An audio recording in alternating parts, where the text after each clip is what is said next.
You're not as free as you think you are. The truth is, most of what you believe about yourself, your potential, and your limitations are elaborate lies constructed by society, reinforced by those closest to you, and maintained by your own fear of discovering who you might be without them. These comfortable falsehoods have become your identity. They've defined your career choices, your relationships, your goals, and your self-worth. And the most dangerous part, you've mistaken these chains for safety. You've confused your prison for protection. The most dangerous prison is the one you cannot see, the one whose bars are fashioned from your own thoughts, the one whose walls are built by your own hands, yet you remain unaware of their existence. You walked in here today believing you were free. But I challenge that assumption. I challenge the very notion that physical freedom equates to true liberty. Because while your body moves without restraint, your mind may be serving a life sentence. Have you ever wondered why some people with everything still feel empty, while others with almost nothing radiate fulfillment? Why certain individuals with modest talents achieve extraordinary success, while brilliant minds sometimes languish in mediocrity? The difference isn't opportunity, resources, or even talent. The difference is mental freedom. Look at your life right now. The job you have, the relationships you maintain, the home you live in, the goals you pursue. How many of these choices were truly yours? How many were dictated by invisible expectations, unexamined fears, or beliefs implanted in your mind by others? Most people never ask these questions. They live their entire lives following scripts they never wrote. When I speak of a mental prison, I'm talking about the elaborate system of limiting beliefs, outdated programming, and false identities that restrict your potential. These constraints weren't necessarily placed upon you with malicious intent. Many were installed by well-meaning parents, teachers, religious leaders, and cultural norms intended to protect you. Yet they now serve as the very bars that confine you. Your mental prison might manifest as the relentless inner critic that tells you you're not good enough. It might be the persistent fear that whispers don't take risks. It could be the cultural programming that insists success looks a specific way. Or perhaps it's the comparison trap that constantly reminds you everyone else is doing better than you. These mental constraints create invisible boundaries for your life. They determine how much success you allow yourself to achieve, how much love you permit yourself to receive, how much joy you feel entitled to experience. Like a bird born in captivity, you may have no concept of how high you could soar if these limitations were removed. What makes this form of imprisonment particularly insidious is that you are simultaneously the prisoner and the warden. You maintain your own confinement. You enforce your own restrictions. You rationalize your own limitations. And you resist your own liberation. Let me ask you something. What would your life look like if you had never been told what you couldn't do? Who would you be if you had never internalized messages about your limitations? What would you attempt if failure wasn't something you feared? Contemplate these questions deeply, because they point toward your authentic potential, the person you were designed to become before the world convinced you to become someone else. I once encountered a remarkable individual who grew up in circumstances that should have predestined failure. Raised in poverty with minimal education, surrounded by negativity and crime. This person had every statistical reason to continue the cycle. Yet somehow, they refused to accept the mental narrative society had prepared for them. They rejected the identity of limitation. They questioned every can and shouldn't that came their way. And in doing so, they constructed an entirely different life than anyone would have predicted. When asked about their extraordinary journey, they shared something profound. I never accepted that my circumstances define my destiny. I realized early that while I couldn't control what happened around me, I had absolute authority over what happened within me. This illuminates a fundamental truth. Your circumstances may influence your mental prison, but they don't construct it. You build it yourself, thought by thought, belief by belief, decision by decision. And what you have built, you can also dismantle. The process begins with awareness. You cannot escape a prison you don't realize exists. Most people sleepwalk through life, unaware that their thoughts, beliefs, and emotional patterns are not immutable facts, but conditioned responses. They mistake the voice of conditioning for the voice of truth. They confuse cultural expectations with natural law. They accept limitation as destiny. But you are different.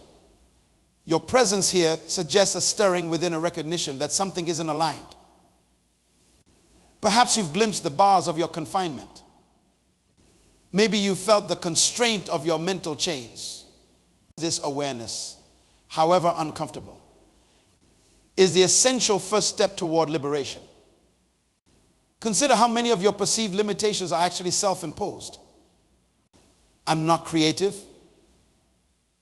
I'm bad with money. I don't have leadership qualities. I'm too old to start something new. I don't deserve success. These statements aren't objective truths. They're interpretations you've accepted, narratives you've internalized, identities you've embraced. And every time you repeat them, you strengthen the walls of your confinement. Your mental prison also manifests in how you interpret events. Two people can experience identical circumstances yet extract entirely different meanings. One sees opportunity where another sees obstacle. One finds a lesson where another finds only pain. One is motivated by challenge while another is paralyzed by it. The event itself doesn't dictate the response. Your mental framework does. This explains why individuals with seemingly every advantage sometimes achieve little, while others with overwhelming obstacles accomplish the extraordinary. It's not their external reality that determines their outcome, but their internal interpretation of that reality. Freedom begins when you realize you have the power to choose your interpretation. Let me tell you about the concept of pattern recognition. Your brain is constantly scanning your environment for information that confirms what you already believe. If you believe you're unlucky, you'll notice every instance of bad luck while overlooking moments of fortune. If you believe people can't be trusted, you'll catalog every betrayal while dismissing acts of loyalty. If you believe success is unattainable for someone like you, you document every failure while discounting every achievement. This selective attention creates a self-reinforcing cycle. Your beliefs determine what you notice. What you notice strengthens your beliefs. And these strengthened beliefs further narrow your perception. It's a perfect system for maintaining imprisonment. But here's the liberating truth. This system works both ways. Just as negative pattern recognition can reinforce limitation, positive pattern recognition can dismantle it. When you consciously direct your attention toward evidence that contradicts your limiting beliefs, you begin weakening the prison walls. Another aspect of your mental confinement is emotional reactivity. When you respond automatically to triggers without conscious awareness, you're living from your programming rather than your potential. The person who flies into rage at minor provocations, who crumbles under slight criticism, who retreats from reasonable risk, is not exercising freedom, but demonstrating conditioning. Emotional liberation doesn't mean suppressing your feelings. It means developing the capacity to experience emotions without being controlled by them. It means creating space between stimulus and response, a space where choice resides. In that space lies your power and your freedom. The roots of your mental imprisonment often extend into childhood. During your formative years, you absorbed messages about who you were, what was possible, what was expected, and what was forbidden. Many of these messages weren't delivered through explicit instruction, but through observation, experience, and subtle cues. They bypassed your critical thinking and embedded themselves directly into your subconscious, where they've been operating as invisible commands ever since. What commands are running your life? What subconscious directives are determining your choices? What mental programs are executing without your conscious permission? These are uncomfortable questions because they challenge the illusion that you're fully in control of your decisions. But true liberation requires this level of self-examination. Your journey toward mental freedom will require courage, not the kind of courage that faces external dangers, but the kind that confronts internal truths. You must be willing to question everything you've assumed about yourself. You must be prepared to examine beliefs you've never before questioned. You must be ready to challenge identities you've long taken for granted. This journey also demands honesty. You must acknowledge the ways you've participated in your own confinement. You must recognize how you've rejected opportunities for growth because they threatened your familiar limitations. You must admit how you've sometimes chosen the comfort of your prison over the uncertainty of freedom. The first wall we must break is the wall of awareness. Until now, you've lived with these limiting beliefs so long that they've become invisible to you. They no longer register as beliefs at all. They feel like facts, like reality itself. This is just how life is. This is just who I am. These statements masquerade as simple truths when they're actually profound limitations.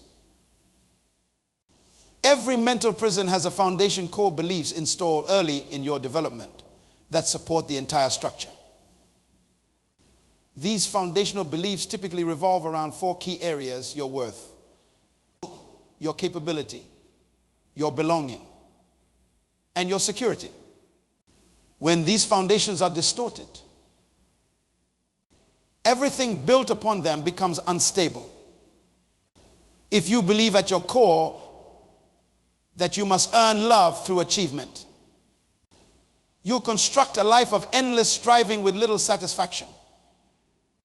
If you believe deep down that you're fundamentally flawed, you'll create relationships that confirm this belief. If you're convinced that security comes from control, you'll build rigid systems that ultimately crush your spirit. These distorted foundations weren't your choice. They were laid before you had the capacity to question them. Consider how these early installations manifest in your daily life. The perfectionism that prevents you from starting new ventures. The people-pleasing that leaves you emotionally exhausted. The fear of judgment that keeps your voice silent. The compulsive comparison that steals your joy. These aren't random behaviors, they're logical responses to your core programming. What makes these beliefs particularly difficult to identify is that they've been normalized by your environment. When everyone around you shares similar limitations, those limitations appear natural. When your family, community, or culture reinforces certain mental constraints, questioning them feels like questioning reality itself. But here's a truth that will begin to crack the first wall. What you call reality is actually interpretation.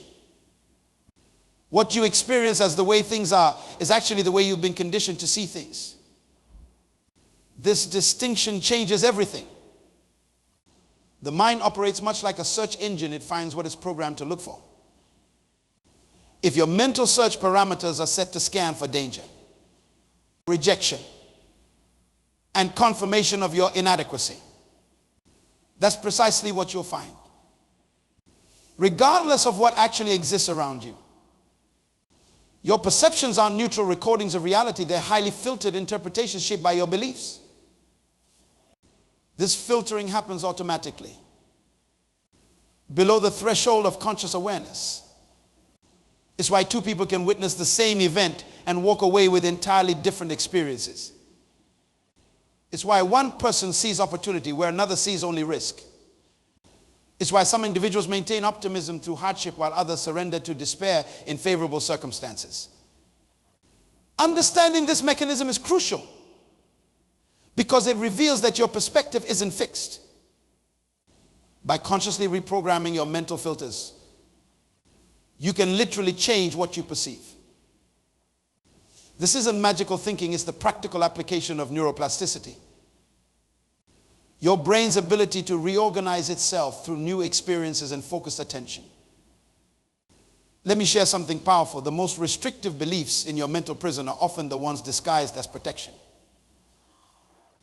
Don't aim too high or you'll be disappointed. Don't trust too easily or you'll be betrayed. Don't stand out or you'll be rejected. These cautionary beliefs present themselves as wisdom, as prudence, as necessary defenses against a threatening world. But in reality, they're preemptive surrenders that eliminate both risk and possibility. Examine your life for places where you've confused safety with imprisonment. Where have you chosen the certainty of limitation over the uncertainty of growth? Where have you settled for the known pain of constraint rather than risking the unknown potential of freedom? These questions will illuminate the protective walls you've built around yourself, walls that were once necessary but now only restrict your expansion. Another critical aspect of breaking the first wall involves recognizing the difference between your conditioned self and your authentic self. Your conditioned self is the identity constructed from external expectations, social approval, and adaptive behaviors. Your authentic self is the expression of your intrinsic nature, values, and potential. Most people spend their lives developing their conditioned self while their authentic self remains buried and unexpressed. The tragedy of this arrangement is that no amount of success, achievement, or validation will satisfy when it's your conditioned self receiving it. You can accumulate wealth, status, and recognition, yet still feel fundamentally empty because these rewards aren't reaching the authentic self that craves expression. This explains why individuals who seemingly have it all often experience profound dissatisfaction. They've built impressive lives for identities that aren't truly theirs. Breaking through this first wall requires radical honesty about which parts of your life reflect genuine choice and which parts reflect conditioning. What do you value because you truly value it? And what do you value because you were taught to value it? What do you pursue because it resonates with your authentic nature? And what do you pursue because it promises external validation? These distinctions are rarely clear-cut, but the process of questioning itself begins the separation between your authentic self and your programming. As this separation occurs, you may experience resistance both internal and external. Internally, you'll face the discomfort of uncertainty as familiar identities and beliefs are questioned. Externally, you may encounter pushback from others who are invested in your continued conformity to their expectations. Both forms of resistance are actually positive signs that real change is occurring. Remember this, everyone who has ever achieved true mental freedom has endured this discomfort. Everyone who has broken free from limiting beliefs has weathered this resistance. The temporary discomfort of questioning your mental prison is nothing compared to the permanent pain of living within it. The liberation begins with a simple but profound shift, moving from unconscious reaction to conscious response. When you pause before automatically accepting a limiting thought, you create space for new possibilities. When you question habitual emotional reactions, You interrupt patterns that have operated unchallenged for years. These small acts of mental rebellion are the first cracks in the prison wall. Freedom isn't a destination, it's a practice. It's a moment-by-moment choice to live from possibility rather than limitation. The journey toward mental liberation follows a clear progression that transforms awareness into action and insight into freedom. Once you've identified the walls of your mental prison, the real work begins. This isn't about positive thinking or affirmations that temporarily mask underlying beliefs. This is about systematic deconstruction of the prison you've inhabited and reconstruction of a mental landscape that empowers rather than constrains. The first essential practice is belief examination. Every limiting belief must be brought into the light of conscious awareness and subjected to rigorous questioning. When your mind declares, I can't do this, ask yourself, is this an objective fact or an interpretation? What evidence supports this belief? What evidence contradicts it? Where did I first learn this? How has accepting this belief served me? How has it limited me? This questioning process doesn't immediately dismantle entrenched beliefs, but it does something equally powerful. It creates distance between you and the belief. Instead of being submerged in the belief as an unquestioned reality, you begin to see it as one perspective among many. This distance is the beginning of freedom. Next comes the practice of intentional exposure.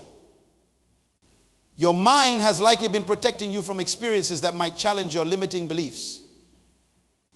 If you believe you lack social skills, you avoid social situations. If you believe you can't handle criticism, you refrain from sharing your work. This avoidance feels like self-protection, but it's actually self-imprisonment, reinforcing the very limitations you wish to overcome. Breaking free requires deliberate exposure to experiences that contradict your limiting beliefs. This exposure must be calibrated, challenging enough to disrupt your patterns, but not so overwhelming that it reinforces them.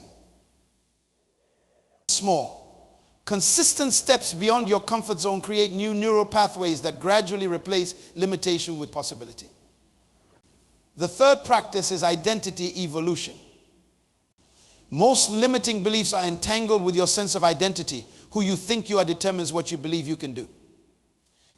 If I'm not a creative person, it's part of your identity. Creative expression will feel inauthentic regardless of your actual creative capacity.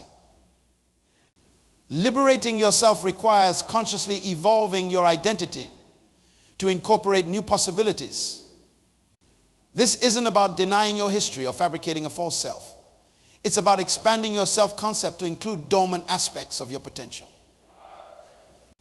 You begin by using language that creates space for growth. I'm developing my creative abilities rather than I'm not creative. You accumulate evidence of your expanding capabilities through small successes.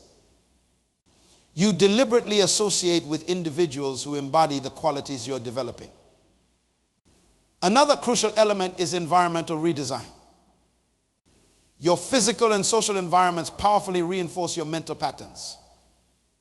The people you regularly interact with, the information you consume, the physical spaces you inhabit all exert subtle but persistent influence on your thinking. Liberating yourself requires intentionally structuring these environments to support your expansion rather than reinforce your limitations. This might mean reducing exposure to negative influences, surrounding yourself with individuals who exemplify mental freedom, consuming information that challenges rather than confirms your limiting beliefs, and creating physical spaces that symbolize possibility rather than constraint. The fifth practice is emotional fluency. Many mental prisons are maintained not by thoughts but by unprocessed emotions. Fear, shame, guilt, and grief can become trapped in your system, creating energetic blockages that manifest as persistent limiting beliefs. No amount of cognitive work will fully liberate you, if these emotional currents remain unaddressed. Developing emotional fluency means learning to identify, express, and release these emotions without being controlled by them. It means creating internal permission to feel fully without judgment. It means recognizing that emotions are temporary experiences passing through your awareness, not permanent conditions defining your identity. An essential but often overlooked aspect of mental liberation is purpose alignment. Mental freedom isn't simply about removing constraints. It's about directing your liberated energy toward meaningful expression. Without this alignment, freedom can become aimless or self-indulgent. Ask yourself, what does my freedom serve? What contribution does my liberation make possible? How does my personal expansion support something greater than myself? These questions transform liberation from a self-focused pursuit into a purposeful journey with significance beyond your individual experience. The final and perhaps most transformative practice is present moment embodiment. Most mental prisons exist in imagined pasts or projected futures. They're constructed from memories of what was or anxieties about what might be. The present moment, the only moment in which you actually exist, remains largely unoccupied. True freedom requires returning to this present reality, where your authentic power resides. It means fully inhabiting your immediate experience without the distortion of past conditioning or future concern. This presence isn't a passive state, but an active engagement with what is real. Right now, in this moment, once you've begun dismantling the walls of your mental prison, you face an equally important challenge: constructing a new mental architecture that supports freedom rather than confinement. Liberation isn't merely about removing limitations, it's about establishing new foundations that generate possibility. This reconstruction begins with value clarification in your mental prison. Your values were likely inherited rather than chosen. You valued achievement because it brought approval. You valued security because it promised safety. You valued conformity because it offered belonging. These external values created a life that looked successful from the outside but felt hollow from within. True freedom requires identifying your intrinsic values, those that resonate with your authentic nature rather than your conditioning. Ask yourself, what matters to me when nobody is watching? Then, what brings me alive independent of external recognition? What would I devote myself to even if it brought no status or reward? These questions reveal values that will form the foundation of your liberated life. With your authentic values identified, you must then align your daily choices with these deeper priorities. This alignment often requires difficult decisions, saying no to opportunities that don't serve your intrinsic values, stepping away from relationships that reinforce old patterns, redirecting resources from externally impressive pursuits to internally fulfilling ones. The next element in rebuilding your mental kingdom is establishing sovereignty over your attention. In your mental prison, your attention was constantly hijacked by worries about the future, ruminations about the past, concerns about others' opinions, and endless comparisons to external standards. This scattered attention left you perpetually distracted from your own experience. Reclaiming sovereignty means consciously directing your attention toward what serves your expansion. It means developing the mental discipline to focus on what you can control rather than what you cannot. It means curating your information environment to support clarity rather than create confusion. It means practicing the art of sustained concentration in a world designed to fragment your focus. Another crucial aspect of your new mental architecture is the cultivation of self-trust. Your mental prison was maintained by the belief that you couldn't trust your own perceptions, emotions, desires, or judgments. This lack of self-trust led you to constantly seek external validation and guidance. even for matters where your internal wisdom was sufficient. Building self-trust requires honoring your experience as valid. It means recognizing that your emotions, while not always accurate indicators of external reality, are always accurate indicators of your internal state. It means acknowledging your capacity to learn from mistakes without being defined by them. It means valuing your unique perspective even when it differs from conventional wisdom. The walls of your new mental kingdom must include healthy boundaries, not barriers that isolate you from others, but clear delineations between what is yours to carry and what belongs to others. In your mental prison, these boundaries were likely porous or rigid. You either absorbed others' expectations as your responsibility or walled yourself off from meaningful connection. Healthy boundaries allow you to remain open to others without being overwhelmed by them. They enable you to care deeply without taking on what isn't yours to solve.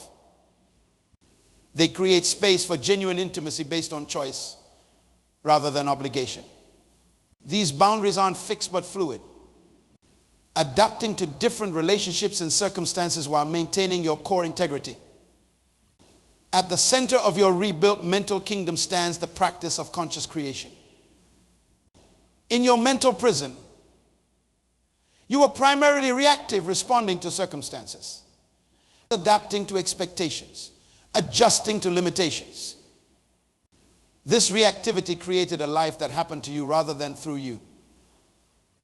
Conscious creation means recognizing your power to generate new possibilities rather than merely selecting from apparent options. It means understanding that circumstances may influence your choices but don't determine them.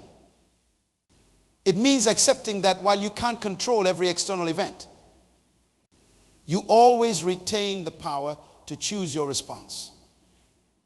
This creative power expresses itself through the stories you tell. In your mental prison, you likely told disempowering stories about your past. My childhood damaged me. Your present, I'm stuck in this situation. And your future, things never work out for me. These narratives weren't objective accounts, but interpretations that reinforce limitation. Your liberated mind consciously authors new stories. It reinterprets the past as preparation rather than punishment. It views the present as possibility rather than constraint. It envisions the future as created rather than predetermined. These new narratives aren't denials of difficulty, but recognitions of resilience. Not rejections of reality, but expansions of what's possible within it.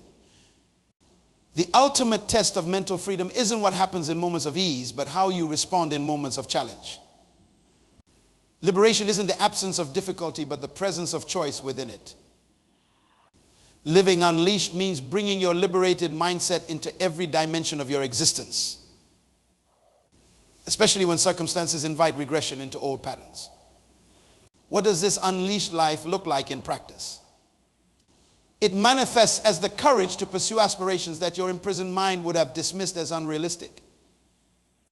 It shows up as the resilience to face setbacks without interpreting them as confirmations of your limitations. It appears as the compassion to relate to others from authentic connection rather than need or obligation. It emerges as the creativity to find possibilities where others see only problems. The unleashed life is characterized by a fundamental shift in orientation from security to growth, from certainty to curiosity, from control to trust. This shift doesn't guarantee constant comfort. In fact, it often leads to discomfort as you continually expand beyond familiar boundaries. But it does guarantee constant aliveness, engagement, and the deep satisfaction that comes from living in alignment with your potential. A crucial aspect of living unleashed is recognizing that freedom is contagious. As you liberate yourself, you create permission for others to do the same. Your courage inspires courage. Your authenticity invites authenticity. Your expansion encourages expansion. Without saying a word, Your transformed presence communicates new possibilities to everyone you encounter. This ripple effect is how individual liberation becomes collective transformation. The mental prisons confining most people aren't unique to them. They're variations on universal patterns of limitation that maintain systems of conformity and control. When you break free from these patterns, you don't just change your life, you contribute to changing the conditions that constrain human potential. Living unleashed also means embracing paradox. You accept full responsibility for your choices while recognizing the influences that shape them. You pursue meaningful goals while remaining unattached to specific outcomes. You plan for the future while fully inhabiting the present. You honor your individuality while acknowledging your interconnection. These paradoxes aren't contradictions to resolve, but polarities to integrate as you evolve beyond either or thinking. The unleashed life isn't a final achievement, but an ongoing evolution. Each limitation transcended reveals subtler limitations previously invisible. Each level of freedom attained opens awareness of greater freedoms yet unexplored. This never-ending journey might seem exhausting from the perspective of the imprisoned mind that craves arrival and completion. But from the perspective of the liberated spirit, it represents the exhilarating adventure of human potential continuously unfolding. Remember, the walls that once confined you were built by beliefs you didn't choose but perpetuated without questioning. The freedom you now create comes from consciously choosing what you will believe and therefore what you will experience. This power to choose moment by moment, thought by thought, belief by belief is the essence of living unleashed. Your liberated life will inspire some and threaten others. Not everyone will celebrate your expansion. Some will prefer you safely contained within their expectations. Stand firm in your freedom while extending compassion to those still imprisoned by their own limiting beliefs. Your steadfastness doesn't require their approval or understanding.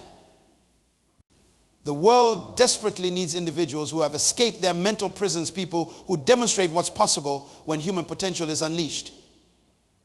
As you live from this liberated consciousness, you become a walking invitation to freedom that silently asks everyone you encounter, what walls still confine your greatness? What would your life become if you too escaped your mental prison?